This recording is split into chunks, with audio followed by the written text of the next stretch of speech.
உன்னை ஹாஸ்பிட்டல் வான்னு எத்தனை நாளா கூப்பிட்டு இருக்கேன். இப்ப என்ன அதுக்கு? அதனாலதான் டாக்டர் இங்க வர சொல்லியிருக்கேன். டாக்டரா? சொல்லுங்க, என்ன பிரச்சனை? டாக்டர், கொஞ்ச நாளாவே இவர் எல்லாத்தையும் ஆப்போசிட்டா பேசிட்டு இருக்காரு. எப்ப எதை மாத்தி பேசுறாருன்னு இவருக்கே தெரிய மாட்டேங்குது. இல்ல doctor. Oh, hi, I am doctor Sibi. எப்படி இருக்கீங்க? நான் நாசமா போயிட்டேன் டாக்டர். நீங்க? என்னம்மா இது? நல்லா இருக்கன்றத அப்படி ஆப்போசிட்டா சொல்றாரு. ஓ, நான் நல்லா இருக்கன்றதா அப்படி சொல்றாரா? நான் நல்லா இருக்கேன்பா. எல்லாரையும் குணப்படுத்துற நீங்க என்னைக்கும் நல்லாவே இருக்க மாட்டீங்க டாக்டர். என்னம்மா இது? டாக்டர், அதான் பிரச்சனையே. என்ன ட்ரீட்மெண்ட் பண்ணலாம் கொஞ்சம் பார்த்து சொல்லுங்களேன். ஆமா டாக்டர், எவ்வளவு செலவானாலும் பரவாயில்ல டாக்டர். எப்படியாச்சும் என்ன கொன்னுடுங்க டாக்டர். கண்டிப்பா உனக்கு கொண்டுறேன்பா. ஏய் டாக்டர், என்ன சொல்றீங்க?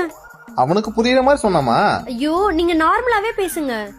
ஆமா டாக்டர், நீங்க பேசுறதெல்லாம் எனக்கு புரியாது, ஆனா நான் பேசுறதெல்லாம் உங்களுக்கு புரியும். புரியலையாப்பா? அது